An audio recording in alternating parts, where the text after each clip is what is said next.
Bitcoin Matters. In this episode, we discuss the concept of privacy, both in Bitcoin and in general.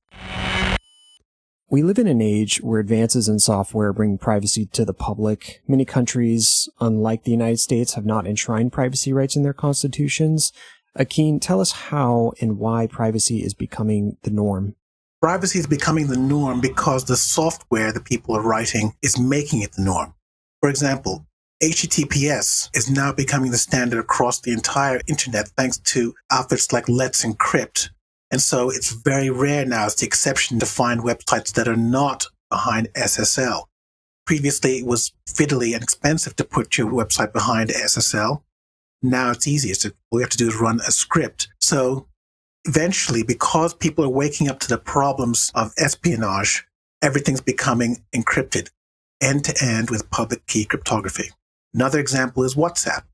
6 developers from a company called Whisper Systems have made 1 billion users of WhatsApp go dark.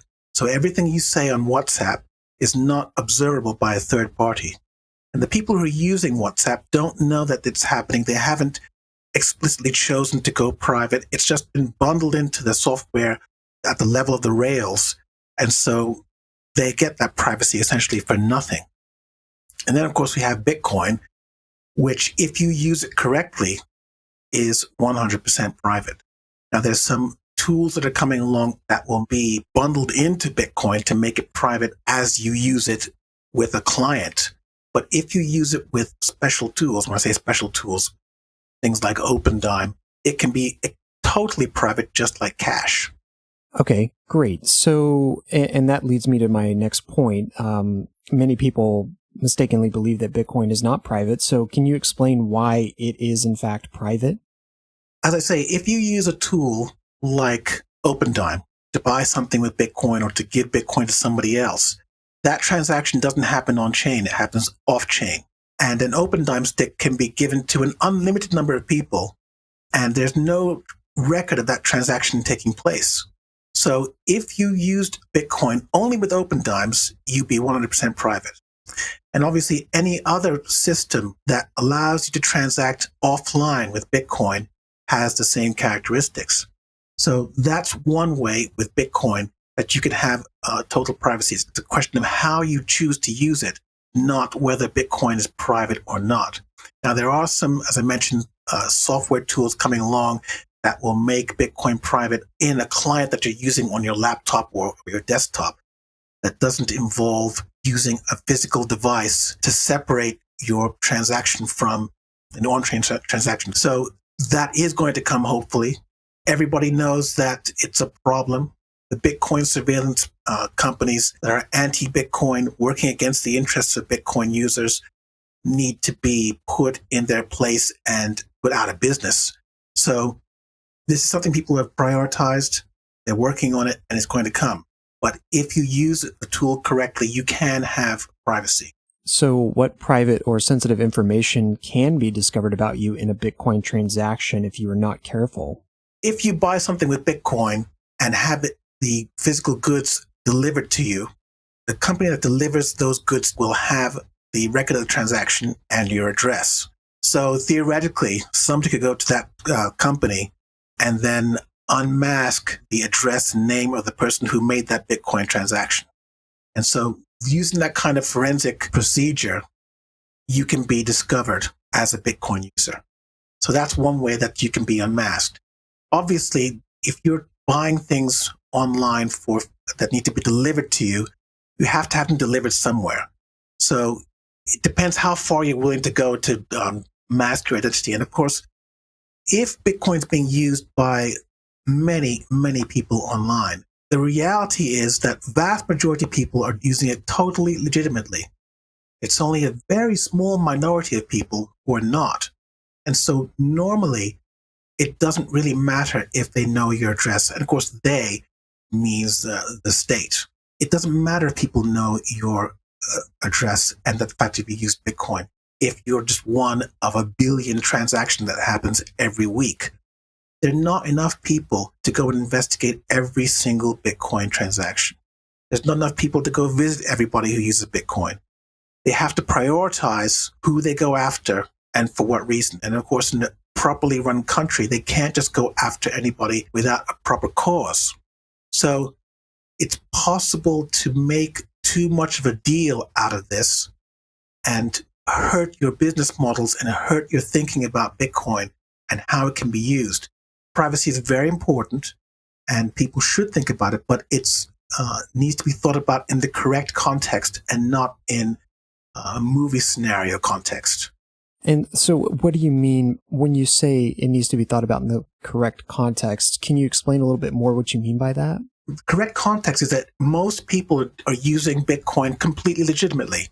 They're not doing anything bad with it. They're just buying boxes of chocolate with it online. It's not something that needs to be reported or something nefarious. It's totally ordinary and totally innocuous. So the idea that Bitcoin is something bad, that it's always associated with something that's dark or underground or shady, is totally ridiculous. In the early days of the internet, this sort of thinking was floating around about people who used email and surfed the web. It was a weird thing. We're now at the very early stages of this new tool bursting onto people's consciousnesses, and you're going to get people who don't understand it writing articles about it and trying to paint it in a negative light so they can get clicks. But the reality is, it's no different from email. It's no different from any other activity you do with a computer. The vast majority of people use it for totally innocuous and legitimate things, and it's a tool that's going to benefit the entirety of humanity. So if your aim is to cast a bad light on Bitcoin, you're in the wrong. It's nothing to do with the nature of Bitcoin. You're the one who has the problem. Bitcoin doesn't have the problem. Bitcoin can't have a problem. It's just a tool. Right. So can you tell us a little bit more about what technological developments are in the works that will bring even more privacy to Bitcoin? Well, these are all extreme rocket science, and a lot of them are just on the design phase, on the design table. But it is apparently possible to have on-chain privacy in Bitcoin. But these new capabilities have to be developed and then accepted by everybody who runs a full node. So it looks like it's going to be a couple of years before we get that. But in the meantime, anybody can still use Bitcoin carefully and have all the privacy that they need, essentially, even without these new tools. So I think it's a good thing that these new tools are coming on stream, but nobody should be discouraged from using Bitcoin because they think it's some way inferior because it's not 100% anonymous if you use it on chain with your laptop or your desktop. You can make too much of a fuss about this, and if you do that and it stops you from using Bitcoin, you're the one that's going to suffer because you're not dealing with the reality. Akin, what actions would you recommend our listeners take to increase their privacy online, both in general and specifically when transacting with Bitcoin? This is a super difficult question to answer because people have different tools, they have different requirements, and they have different skill sets, which make it very hard to come up with a single answer that will satisfy everybody. I will say that if you start with the right tools, you're going to be in a better position than if you start with the wrong tools. And let's just take one example. If you start with your Bitcoin tool being Samurai Wallet, that has built-in functionality that keeps you more private than, say, a wallet that requires you to sign in with a username and password or an email address. So if you start with something like Samurai Wallet, you're already many steps ahead of people who start with something else. So I would recommend Samurai Wallet as your first step to being more private with Bitcoin. They're working very hard on some rocket science that will make Bitcoin much more private. And of course, the more people use their wallet, the better it is for everybody. So that's the sort of thing that you need to do. You need to find the best in class tools and then use those tools. And that will ensure that you have more privacy than if you use something that, for example, demands a username and password. I personally don't sign up for any Bitcoin service or any Bitcoin tool that requires a username and password, except for something that's absolutely necessary. If somebody's asking for a username and password, there's a problem. and their system is not designed properly. Now, some people have no problem signing up with a username and password, and that's fine for them. But if privacy is your aim, there is no need for anybody to know your username and password. There's no need for anybody to know who you are when you transact with Bitcoin. That's one of its most powerful features. So adding these extra layers doesn't help you. It doesn't help you run your service, because people can come to you and subpoena you and force you to reveal your usernames and passwords. If you design your Bitcoin company and processes correctly, you get an easier life as a developer. You have a smaller footprint, attack footprint, and the users are much less likely to be abused in the future. Okay. And so we were specifically talking about Bitcoin tech that the average person can use.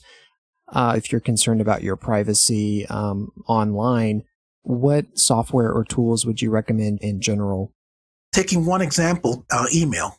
Now, for many years, I've been recommending that people use GPG to encrypt their email, but it seems that this is beyond the reach of most people to manage. But if you wanted to have your email private, you should use GPG. So that's one example of something that will protect your email communication 100%. Now, of course, we have tools like WhatsApp and Telegram that bundle that technology into the background so that you can get the benefits without having to manage your private keys yourself. So as we go forward towards a time when everything is encrypted worldwide and nobody can get into anybody's communications, it's going to be less of a matter of recommending tools that have privacy as their aim. All tools will have that built in by default. So we're living in a very, very interesting time when we don't have to go out and recommend people use, for example, GPG. Just tell them go and use WhatsApp or go use Telegram, and then all their messages are secure and can't be eavesdropped on. So that's it's taken a long time to get to this point, and we can be grateful to the small number of developers who have taken it upon themselves to make these tools available to everybody. This week's question comes from Twitter user Alex at Mask of Icarus, who asks, what do you think will be the next big point of contention and source of hard forks for the Bitcoin network? Thank you for your question, Alex.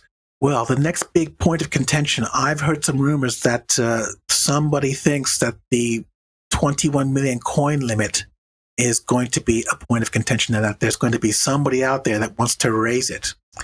I don't think that's a possibility, even a remote possibility. As for source of hard forks, it's going to be harder and harder for these hard forks to happen unless it's some kind of emergency that requires it. There's so much money wrapped up in Bitcoin now. Changing it in any way is becoming politically more and more impossible. And so at the most, I think we can expect soft forks, which don't require everybody to change their clients and which are backward compatible. And I think that's very sensible, really. Bitcoin works well enough the way it is. We already know now that layers like Lightning can be built on top of it that are not disrupted to everybody's software and that are opt-in. And so I don't expect that we'll see hard forks with the Bitcoin network unless, as I say, it's an emergency situation. And that's a very good thing, because we need a reliable system that cannot be changed no matter what person comes along and says, actually, we need 42 million coins because we haven't had a fair distribution, quote unquote, from the beginning of Bitcoin. So we need more coins. These sorts of people and their ideas need to be rejected every single time. And if Bitcoin is going to work, the system that rejects them has to be infallible. And so far it has been. And I'll just add to that as the network size grows, it will become harder and harder to change the consensus rules that govern all the nodes. And so I think we're incentivized to see the network grow so that we see the likelihood of hard fork over, the coin limit, the chances of that shrink. So I think that is one of Bitcoin's biggest strengths, is its distributed consensus, that as the network grows, there's less and less of a chance that you're going to get everybody to agree on everything, on the rules. So everybody just runs the default rules, which in that case would be 21 million coin limit. Exactly right. And those rules that are running now are sufficient. They're sufficient to build literally anything you can imagine if you have enough imagination and skill to build it. Look at, for example, once again, Lightning. Any business model that you can imagine can be built on top of Bitcoin. BitMEX, one of my favorite companies, does all of its Bitcoin transactions separate to the platform where the trading happens. So you can build anything that you can imagine. You don't need to go in and fiddle with the gears of Bitcoin itself. And the people who think like that are not thinking correctly. They need to go and write their own software platforms that are separate from Bitcoin, that do all the business logic that they think they can sell, and leave Bitcoin as the unmovable object, the fixed substrate that everybody agrees on, and which makes everything possible. So asking this question is actually a part of the problem. You shouldn't be asking about how Bitcoin can be forked and, consensus rule changes.